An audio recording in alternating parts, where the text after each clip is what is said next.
Okay, so this is episode 2 of the composition vlog, and obviously this is the first actual update I've done.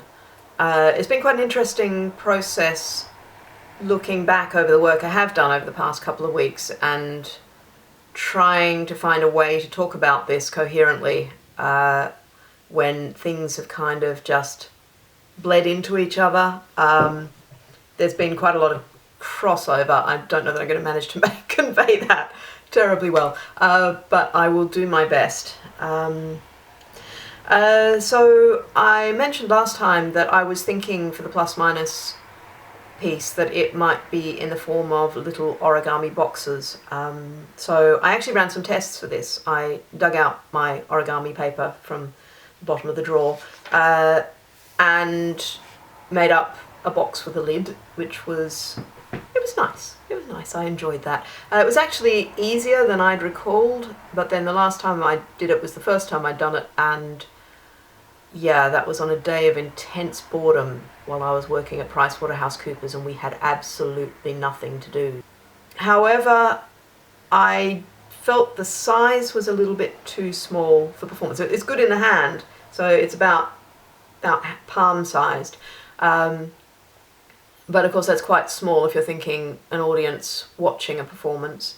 And while this piece is mostly about the experience of performing and of interacting with that score space and the privacy of the score space to the performer who is playing it, it's still something that would be done on stage in front of an audience. So yeah, so I felt they needed to be just a little bit bigger so that there's a larger gesture involved in opening them. I also, the paper I used was coloured, and I didn't like the colour. I thought I would. I thought it'd be a really nice thing to have a whole bunch of multicoloured boxes, but I'm thinking that actually I want it to be a lot simpler and a lot more subtle, so that there are subtle elements that only the performer sees because they're handling it and it's up close. So texture of the paper, that kind of thing. So the colour I don't like, size I don't like, the idea works for me. I think that's quite good. So I did some tests making that up. Also destroying it, because part of this thing is that the boxes are destroyed once they have been played.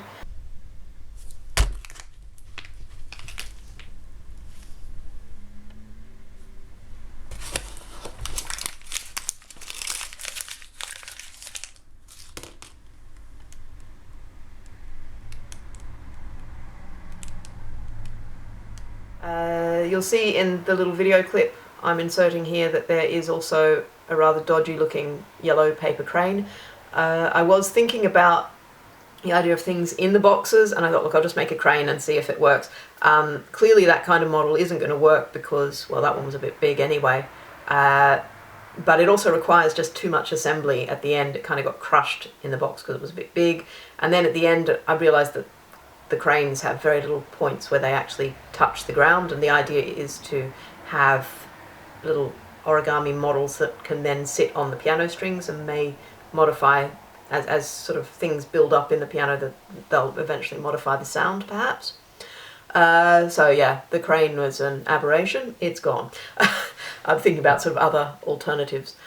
I haven't done anything more with the dissolving rice paper tests. I'm moving away from that for this piece. Largely I think because of the technical complexity. I'm not entirely convinced it's going to work in this situation, but also I'm just sort of thinking more about pitch material and how that's going to work, and I think the dissolving is just, it's a different piece. I haven't abandoned it, but I've not completed it. It's not high priority at the moment. So the big news for the Plusminus piece is that I think it has a title. Haha! I've been reading this book, which I don't know if you can read that. That's Gaston Bachelard's The Poetics of Space, which is a gorgeous book. I highly recommend it. It's beautifully written, and yeah, it is a joy. Anyway, so I was reading the chapter in this about wardrobes and caskets, and things like that. And I came across just some rather, I mean, it was quite instrumental in how I'm thinking about this piece, but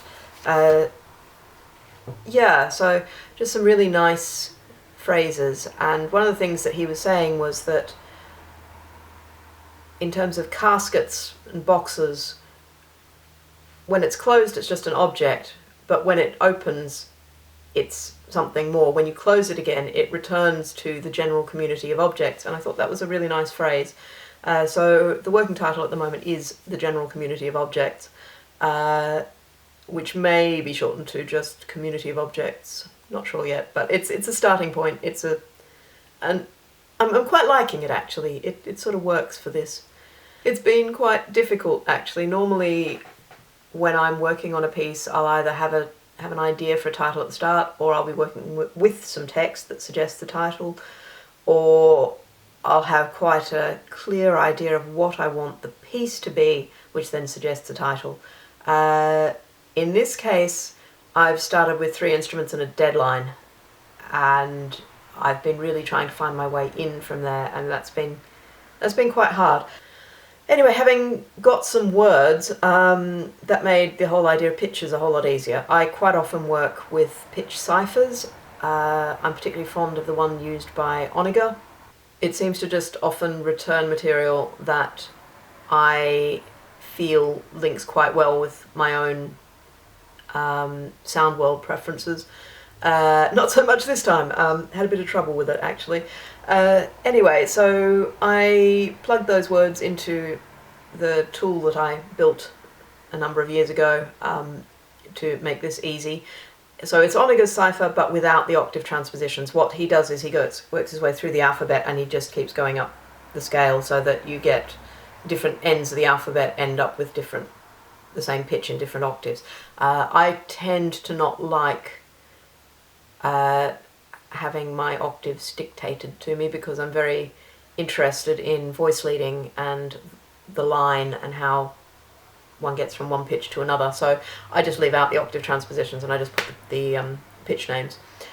So I worked with that phrase and also with another couple of phrases from the same area of the same book, which I briefly thought about as titles and then decided were just really probably a little bit pretentious, to be honest. So the second phrase was First Differential of Discovery, and the third one is Dimension of Intimacy, which they're good phrases to use, I think, for this because they're very much about what the piece is trying to do. So for me, that works. Anyway, so I ran all of these through the Cipher Tool and came up with a bunch of notes, none of which I liked. Yeah, really not happy with them. Yeah, my comments here are things like, okay, I guess, but feels a bit sappy, not much more exciting, still dull. That's great. But what I did find with these phrases is that there were a few parts that recurred, and I thought, well, this could be a way in. We've all got the word of in them. 2 of them have words that start with the letters DI. So there are actually 3 variants on that: differential, discovery, dimension. And so what you have there is a repeated figure of the pitches D, C sharp for DI, followed by one different pitch for each of those words. Working with these, I kind of distilled, I guess, the sort of points of contact between these 3 phrases to come up with something which I'm still not terribly happy with, to be honest. It feels a little faux Eastern that I'm not terribly comfortable with, but it's something I feel I can work with. It's got some nice intervals in there. It's got a tritone. Yay, makes me very happy. I love tritones.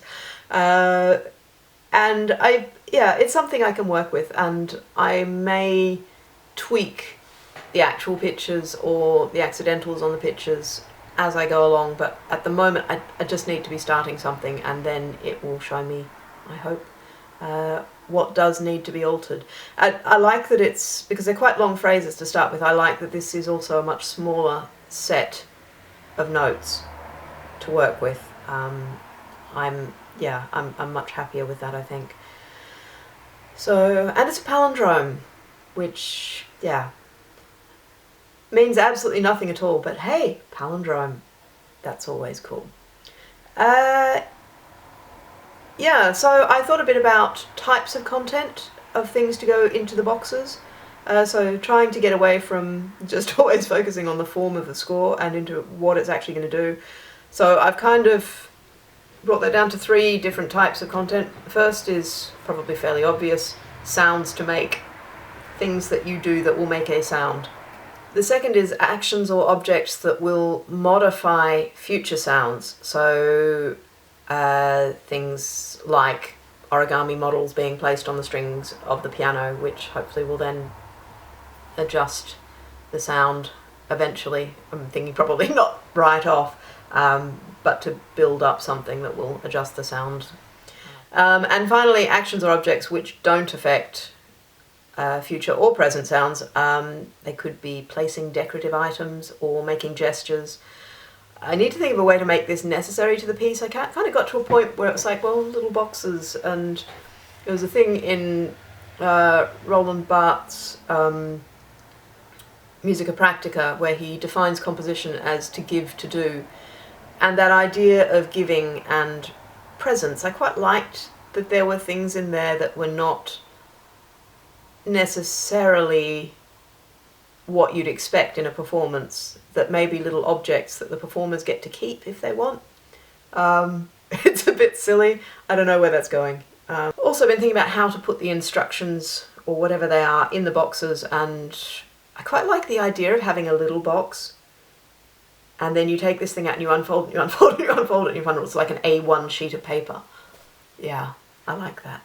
Yeah, I feel like it's made quite a lot of progress and has gone from a point of, am I actually going to be able to get this done on time, to, yeah, I just need to work out these details, so that's been good. So, the studio sketchbook. I feel I should probably just do a brief introduction to this. This is the book. Wow, black cover. So it's about A4 size, landscape format.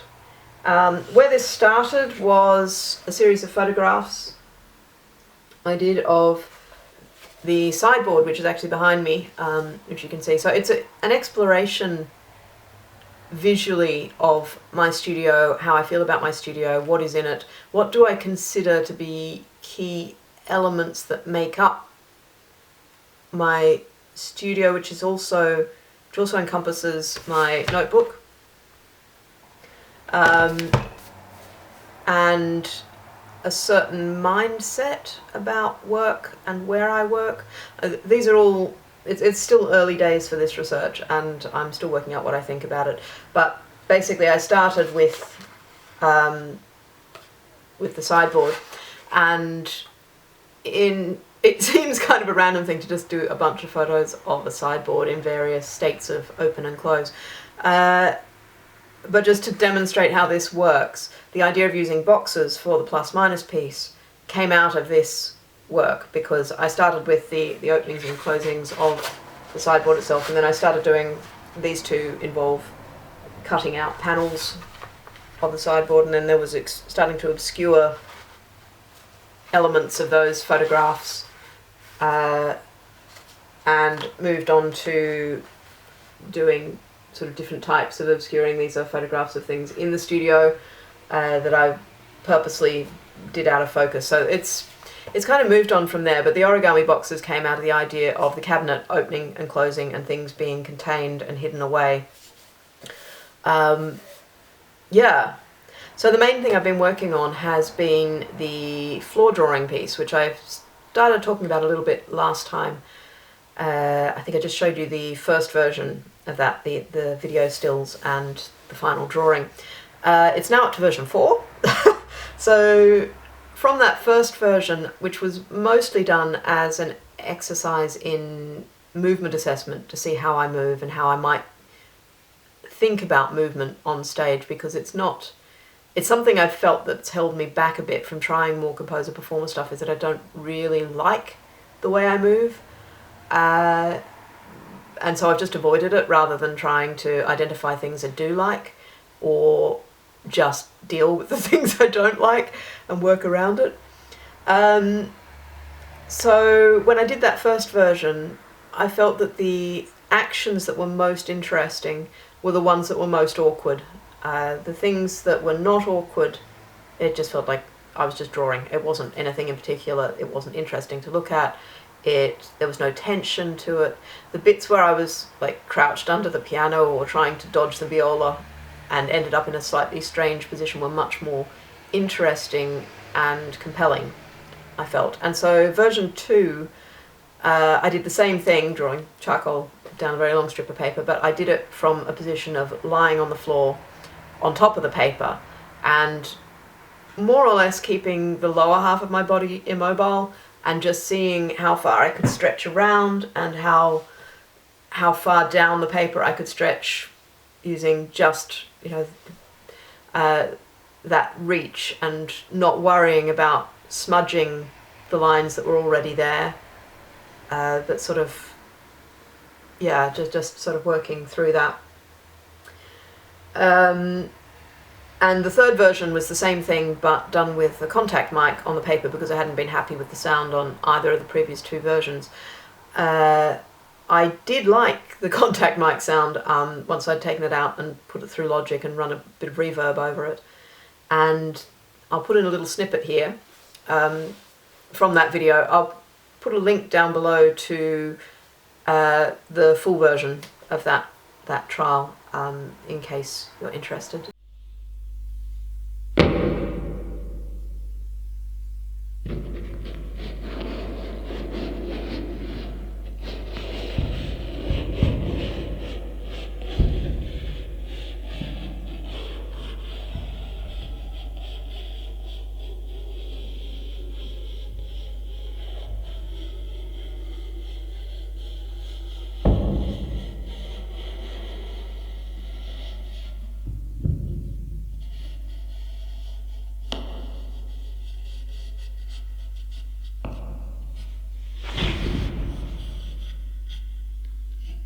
For me, that was, there's a certain beached whale quality to the movement that I'm not delighted with, but the whole thing is definitely more interesting than the first version.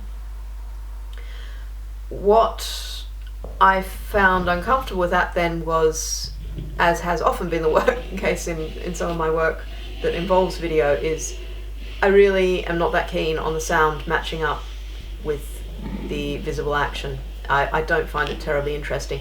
I feel it almost works with this because the sound is patently a different space because of the reverb, because of the contact mic. It doesn't feel like it's in a real space, but it wasn't really enough of a difference for me to feel like both the video and the audio had an equal place in the piece. And so I did version 4. The changes I made to version 4 are partly also because I showed version 3 to my collective, who I haven't really talked about in this yet. I work with a composer collective called Bastard Assignments, and one of the things we do is we have a collaborative working practice where we share work and comment on each other's work and offer suggestions and criticisms, which is really, really useful, actually. It's just incredibly useful for getting a bit of perspective on something. And so there were some good suggestions made there that I've been thinking about and tinkering with, and I still have to follow up on quite a lot of that. But version 4 kind of came out of that, and kind of came out of some of my initial responses to version 3. And so it uses the sound from version 3, but it takes away the act of drawing, and it just focuses on the body and the movements that I'm making.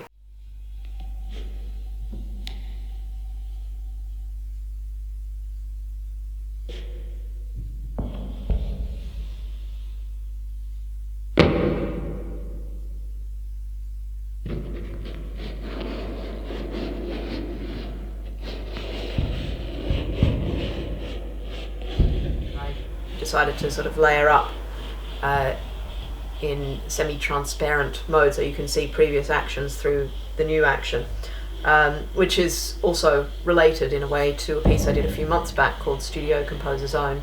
It never got past sort of the state of a draft, but that used layers of sound of me working in the studio with sort of different levels of manipulation, so that you had sort of sounds going back in time, and so this is sort of a visual equivalent of that. What I'm doing with this, because obviously, as I said, it started out as movement analysis, it's at the moment it's working towards being kind of a video piece, I guess, a video performance piece. But where I want to take this, because it started with the movement, and then I was finding the sound in the movement, and where I want to push this towards is finding a score in what's been done to push it into a live performance, which will probably also include video and audio elements, but to see what parts of that could be live performance and what is actually the essence of what I've been doing here, and trying to distill that into a score that is then a clear thing to be performed in front of an audience. Yeah, so that's been the fortnight. Thank you very much for watching, and if you've got any comments or questions, suggestions to make this all a little more coherent, I'm all for them. Please leave them in the comments below, and I'll see you next time, hopefully. Thanks.